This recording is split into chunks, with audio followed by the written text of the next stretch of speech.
Hello, everyone, and welcome to another segment of the East Brunswick Advisory Health Council's Wellness Spotlight. Kermit the Frog says that it's not easy being green. With us today is Dana Horowitz, an East Brunswick teen who feels very much to the contrary, and she's going to tell us all about how easy it is for us to be green and have a better wellness lifestyle. Dana, welcome to the Wellness Spotlight. Hi, it's great to be here. So, Dana, tell us a little bit about yourself. Well, I'm 14 and I live in East Brunswick and go to Churchill Junior High School, and being green is a really important part of my life. Now, what does being green mean? Well, to me, being green is being environmentally friendly. So it's just an easier term, meaning being eco-friendly and environmentally friendly, doing things that are good for the planet. How did you get involved in something like this? I know this wasn't a passing fancy for you. It's something that you've been very passionate about for a number of years. Well, ever since I was little, I always really cared about the planet and animals, and that was always one of my passions. But I really was inspired by my mom, and she always really cared about the environment and taught me and my siblings how to be green, and that's how I really started caring about it. And tell us a little bit more about living a green lifestyle. Now, I know you're an advocate for living what you call a plant-based lifestyle. Can you tell us a little bit about that? Well, I'm a vegan, and I started a few years ago. I became a vegetarian, and then recently I switched to a vegan. Now, could you explain a little bit about the differences before you continue about being a vegan and being a vegetarian? Okay. Well, vegetarians just don't eat meat, but they still eat things like eggs and dairy, but vegans don't eat anything that comes from animals. So nothing with a face and nothing that comes from animals. Exactly. Okay. Mm. And you were saying, yes? Oh, yeah. And at first, I always thought it would be very difficult, and I always thought I'd always be missing out on things. But once I became and started eating with a plant-based diet, I realized how easy it was because there's so many alternatives to everything. Like, for example, one of my favorite products is, I brought it here. It's called Gardein, and they make these things, and they're called 7-grain crispy tenders, and they really taste just like meat, so I really never even have to feel like I'm missing out on things. And you get all the nutritional components that your body would require. You know, a lot of vegans that I've seen look very ashen and very pale, but you look very vibrant and healthy. Thank you. Yeah, the only thing I need to worry about is B12, which is one of the only things that's not in, only in meat and dairy. But there's this thing called nutritional yeast, which you can put in food, and it gives everything a cheesy flavor, kind of like texture, and it's actually really good. And that is B12, and also many protein bars do. Now, you know, East Brunswick is kidded many times because if you drive right up and down Route 18, all you see is fast food restaurants and places like that, and a lot of places serve a great deal of meat. Mm-hmm. How practical is it to be able to eat this way? Well, I think it's very practical because even if I ever go to a restaurant or anything, they can do things for me if there's not anything on the menu. And all you have to do is ask, and most restaurants can be very accommodating and can find things that you can eat. Now, tell us a little bit more about some of the things that you've done in being very proactive to bring greater awareness to living a green lifestyle. Well, when I was in 7th grade, I formed a website, and it's called www.beagreenteen.org. And I give tips on how to be green and how to have a green lifestyle. And I update my blog page around once a month, a lot of times more recent than that. And I talk about easy things that people can do to be green. I've seen your website. It's really beautiful. And I love the music. I love how you open up with the Isley Brothers and Harvest for the World. It's very professionally done. Beautiful. Did you do all this work yourself on it? My parents helped me a little with starting it. But once I finished starting it, I created it, I do everything on my own. And all the editing, everything. And talk a little bit about some of the features of your website. What can people expect to find there? Well, one thing, I have a survey to find out how green people are and how ways they are being green. And I posted the results to that, so there's a page with that. Then I also have the blog page and a page where I give green party ideas about how to have a green party. And then I have a page where people can comment and write their suggestions, and also a contact me page. Do you feel that there's other advantages aside from the social responsibility to living a green lifestyle? Well, I think besides the social responsibility, it's also for myself. I'm green for my own health, because everything I do that's green is really better for me. Even the simple things, as we were talking about before, not eating meat, it's healthier for me not to do that. So, and then in turn, it's also good for the planet. Now, how about the people that you know, your friends? How do they feel about this passion that you have? Well, all my friends are really supportive, and even one of my friends just became vegetarian also. But all my friends do all of the things to be green, and I've told them about a lot of the tips, and they've all seen my website. Now, being green has a lot to do with not only what you eat, but also some of the products that you use and the things that you do. Could you talk a little bit about that too? Well, one easy way to be green and to make your house green is buying all natural cleaning products. And there's this brand called 7th Generation, and they have all natural cleaning products that are really good for the environment. And those are the ones we use in my house. And they really are they work just as well, and they're good for the planet because well, there's phosphates that are in a lot of cleaning products, and it can be really harmful to us and to the environment. So a lot of the natural cleaning products don't have them. So it's good for both things. And what are some other things that people can do? I know that people who advocate a green lifestyle don't use plastics as much. They carry cotton bags and things like that. Could you talk a little bit more about that? Yes, and another way having to do with that is plastic water bottles. They can be really unhealthy because there's a chemical in them, BPA, and when the plastic water bottles get hot, the BPA leaks through, and that can be really harmful, and it's been proven to cause cancer and brain damage in serious cases. And all you have to do instead of using plastic water bottles is get a reusable aluminum bottle, and overall, eventually it will be cheaper even because you just have to buy one bottle instead of having to constantly buy plastic water bottles. And you can get them at most of the sporting goods stores, places like that. We've heard a lot about how plastics and a lot of these other things that people throw out pollute the environment, stuff that floats around in the ocean that's as big as states in the United States, and the impact that it has on marine life. What are some other things that people can do to be socially responsible in this way? Well, another thing is composting, because instead of having fertilizers and pesticides on our lawn, we can compost. And compost, you can make it even homemade, and it's really simple. You just put together things like like grass clippings and leaves, and even fruits and vegetables, some of them, and eggshells, and you mix it all together. And even if you want, you could just keep it in a bin and leave it. You don't even have to do anything to it. But if you want it to be done faster, you can mix it up, and then you just put a thin layer over your lawn, and it really helps the plants, and it makes it better. So you just spread the composting out over the lawn, and that's enough? Yeah, and that's it. Okay, and when you go shopping for food, where are some of the places that you shop for the foods that you do eat? Well, they're like the product I said before about those 7 green chicken tenders. You can get them at the Acme or the ShopRite, even local places. But I also go to Whole Foods a lot to get a lot of more alternatives. And I'm sure you probably eat a lot of fresh fruits and vegetables too. Where do you go? But you eat organic, yes? Yes. Not grown with pesticides. How does somebody know whether or not it's really organic? Well, I guess you can never. Usually you can just trust the label. But if you want to really be positive, you can grow your own. You have your own garden, which is what my family does. At first, I didn't think it would be a good idea. I thought it'd be too much work, and what's really the difference? But once we really started having the garden and we harvested a lot of the fruits, there's such a difference, even in the taste. And that you can know it could be 100% organic, and there's no way that you wouldn't know about that. I know. Even this area, East Brunswick, used to be very agrarian. I remember when I opened up 31 years ago, across the street from my office, there were farms, and I passed goats and pigs and cows and fields filled with corn and other crops. And now all you see is condos. It's really changed in the area. Where do you think some of the best places to go for organic fruits and vegetables are in this area?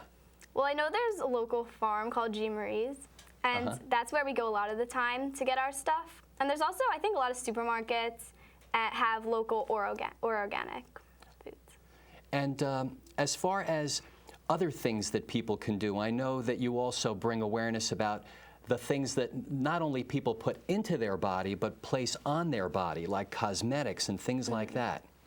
Yeah, well, a lot of cosmetics are really bad for the environment, or even some that are test on animals. And you can find ones that are all natural and that don't have these chemicals and don't test on animals, and those would be better for you and also the environment. Now, are there things that you recommend people look for in cosmetics that can enable them to feel more green? I know one thing that a lot of nutritionists are talking about is to stay away from deodorants that have aluminum in them, because it helps contribute to Alzheimer's and a number of other problems associated with excess heavy metals in the body. What other things do you suggest people do?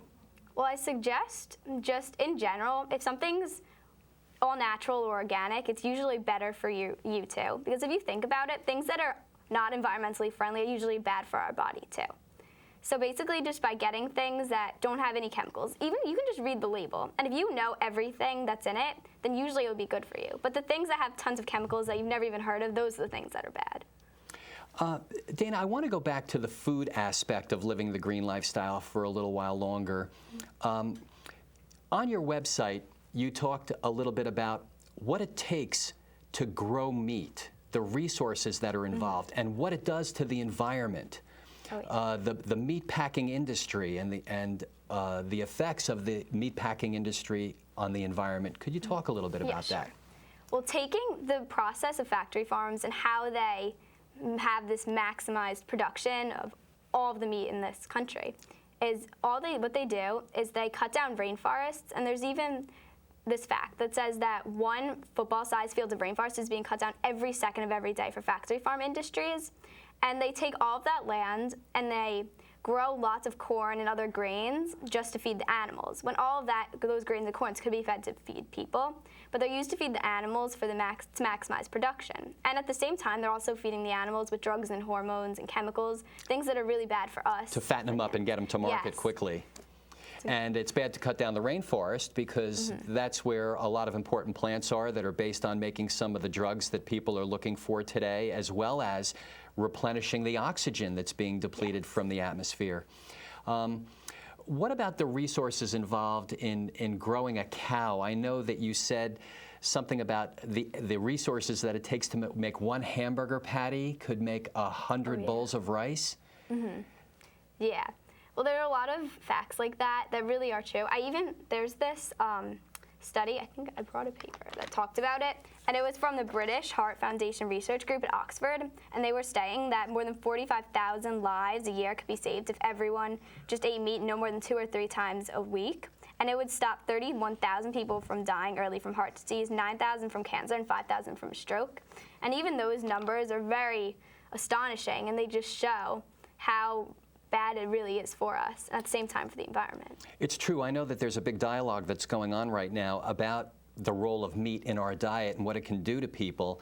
I was just attending a conference yesterday on nutrition, and the nutritionist was saying that some meat in the diet is good, but to avoid meats that are processed, made by the factory conglomerates, instead you should eat range meats, in other words, grass-fed meats and not corn-fed meats, because when beef is fattened up using corn, the livestock can digest the corn, but the corn converts into certain chemicals in the cow that may not hurt the cow, but when you eat it, those chemicals in our body becomes very inflammatory, and as a result causes reactions inside of our body that are not very beneficial and affect your ability to be as healthy as you could be, make you more susceptible to cancer and other problems. They said something interesting. They said was that if you were going to eat meat, that you should stick to ostrich meat and buffalo meat, if you're going to eat meat. I know you don't, but because those meats don't eat corn. They don't eat corn. They're all grass-fed. What does breakfast look like for you, Dana? For me, my favorite breakfast is just an apple and peanut butter, because I just love it and it gives me energy, and it's really simple and just an easy thing to have.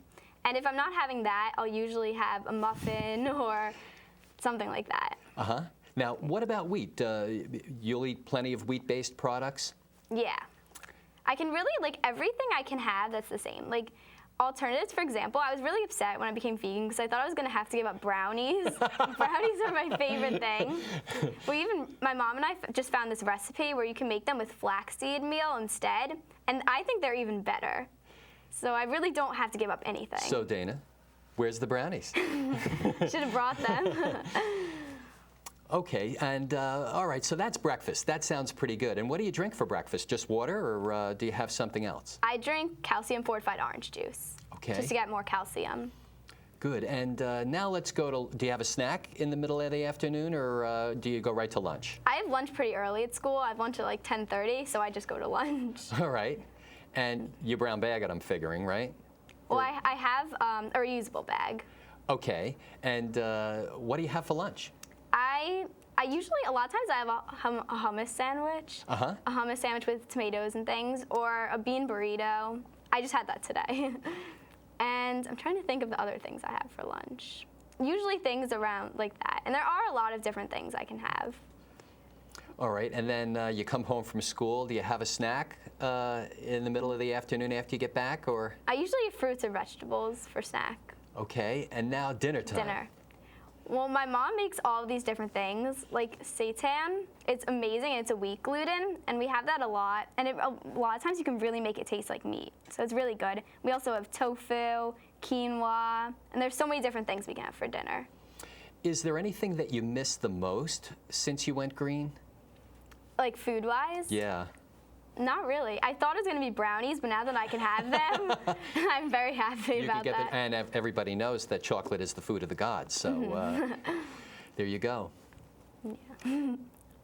Going green also has a lot to do with the way people get from place to place. Mm-hmm, yes. East Brunswick is putting up more bike paths and making people aware of the benefits to the park system. We did a wellness spotlight show with Tom Williams and Greg Hurley not too long ago. That was a terrific program talking about our beautiful parks. Would you mind talking a little bit about how living a green lifestyle affects your transportation and the choices that you make? Well, most people take cars everywhere. And even if you just limited that a little, and let's say once a week instead you carpooled or you walked or you rode a bicycle, that will make such a significant difference if everyone did it. Because even those things are healthier for you. If you walk somewhere or bike somewhere, you're getting exercise rather than if you're just sitting in your car driving. So it's the best of both worlds. And is that something that you do? Do you take your bike, a lot of different places now? Well, I love biking, but there aren't too many places that are close enough to my house to bike to. But I take my bus to school, and I try to carpool whenever possible. I see. Dana, there's a lot going on politically within the country today. And there's a lot of discussion that's going on, not only about the economy, but also about the environment. If you were running for office, what would be some of the things that you would advocate to be able to make the biggest change in the shortest amount of time? Well, I think the first thing I would do would be set boundaries on the factory farms, because the factory farms produce more greenhouse gases than any other industry, even including the transportation industry. So I think the first thing would be to set limits on those factory farms and make them, or even give more money to small farms. And I think that would be a really good idea, because then small farms, even the organic farms, the local farms, they would be more popular. So then it would be better for our health because of the organic food, and better for the environment too. Now, what kind of limits would you set initially on the farms? I would make them feed the cows grass instead of corn, because the corn is really not meant to be eaten by cows. Right. So that's a major issue. So I would have them feed them cows grain, and instead, even if it took longer for the production, we have so much meat now that is going to waste. So I really don't think it would be that much of an issue if it took a little while longer. And I'm sure you'd tell them that it would be outlawed to give cows antibiotics and other drugs for the purpose of fattening them up to market. Yes, because even a study shows that 70% of the antibiotics in this country go to animals. And that's actually causing super germs to form, which has been recently found out that these germs are growing and they're resistant to antibiotics, and they can be really harmful to us in the future. What kind of things do you do to keep a very strong resistance, during the flu season and to colds and things like that? Things I do, simple things I do, like washing my hands a lot to stay healthy. And I think also, being healthy in general, what I try to always get exercise and eat right, and those things I think will help my body be resistant. Good, good. Now, you talked about setting limits on the farms, and then I interrupted you. What else would you do? Also another issue I'm really passionate about is animal welfare. So I would set limits on that in the factory farms and make them procedures be more humane to the animals. And I think if they gave each animal more space in the factory farms, because that's also another issue, all the animals together are causing so much methane gas that's destroying the ozone layer. So I think if the animals had more space, it would be better for the animals and the environment. More and more people now are driving hybrid cars, and you see more and more information coming out about electric cars that are going to be coming out on the market. That must make you very happy. Yeah, I think that's really a great idea. And I think it would be amazing if the car industry just made all the cars hybrids and electrical cars, and then, but obviously that would take a lot of time to happen, but I think that would be great. Yeah, what do you think would happen on Route 18 without all those gas stations there? Oh yeah. It might be a much nicer town. And if the fast food restaurants, if we had fast food restaurants, are there any fast food restaurants that you know of that serve vegan foods? I don't think so. I think there are more local restaurants that do that. I'm trying to think. I know if you go to somewhere like Subway, you can get vegetables and on the bread with dressing, like honey mustard, you can get that's vegan, but I don't think there are that many options in most fast food restaurants. Dana, if somebody wants to be more proactive, where do you recommend they begin? I'd say begin, even if you don't know, you don't want to start huge, you don't want to do everything at once, just do the little things you can do. Or even, like, let's say, give up meat once a week. Simple things like that would really help. Okay, and how would it branch out from there? What would you... From there, if you do things like that, then you could do something like changing your light bulbs to fluorescent light bulbs, which really will help the environment. And over time, that would be cheaper. Could you talk a minute about that? You know, why does switching from fluorescent bulbs to, well, what other kind of bulb is there that you would suggest? Well, rather than a regular light bulb, fluorescent light bulbs are more eco-friendly. Oh, rather than incandescent, go to fluorescent. Yes. Okay. Yes.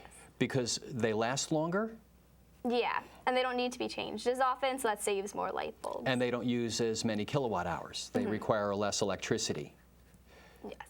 Okay, good. What else? Other things, I'd say if you want, once a week even, just take the bus or carpool or walk somewhere instead. Dana, how can more teens get involved? Well, I think there's so many things teens can do. Like, I've been trying to start a club with my friends about being more environmentally friendly and for animals.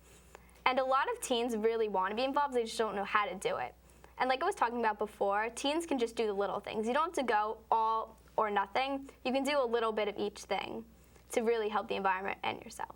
Now, in school, don't you have to do a certain amount of time for community service? Does working with you and doing more green activities in town qualify for fulfilling that requirement? I don't think it would, because you have to be part of like an organization that's already like known to the school to get those official hours. But people could volunteer and do a lot of things that are green. Like, I'm part of the youth council, and they have a whole section about the environment and animal rights and things you can participate in, and they're really good opportunities. Like, there's this one time I went to this Sandy Hook, and it was this beach cleanup, and we got to clean up the beaches, and it was a really great experience. And I think teens can just get involved like things like that, and it will really help the environment. I know the Scouts, you know, Boy Scouts and Girl Scouts are very environmentally conscious and environmentally friendly. Have you ever coordinated any activities with them? I haven't, but that would be a very good idea. What areas in town would you focus on to help make the town more green? Are there any areas in particular that you'd like to see changed or improved? Well, I think Route 18 is a big one. There's so much trash and litter and things like that that are really bad for the environment. And if people like decided to clean up the streets, that would really help. And also with all the fast food restaurants, I think we should get more local restaurants to support that aren't these fast food restaurants. How can somebody get in contact with you, Dana, if they want to learn more? Well, people can contact me through my website. And your website is? It's www.beagreenteam.org. www.beagreenteam.org. Yes, all spelled out. Okay, and you know, any last thoughts, Dana? What's one key thing that you'd love to leave our viewers with, you know, in terms of living a green lifestyle? I think the easiest thing you can do, and just the most important thing, would be giving up meat just once a week, even. And it really would make a tremendous difference if everyone did that. Like, there's a statistic that came out saying that if everyone in this country gave up meat for just one day a week, it would be like taking 400 million cars off the road. Which is very astonishing. Wow. Yes. Dana Horowitz, thank you so much for coming on the Wellness Spotlight today and sharing all of the knowledge that you've gained. You're so articulate and so knowledgeable on such an important topic to help improve our life and keep us healthier. So thank you so much for coming down today. Thank you. It's been great to be here. This concludes another segment of the East Brunswick Advisory Health Council's Wellness Spotlight. I'm Dr. Ken Friedman, President of the East Brunswick Advisory Health Council, reminding you that wellness works when you work it.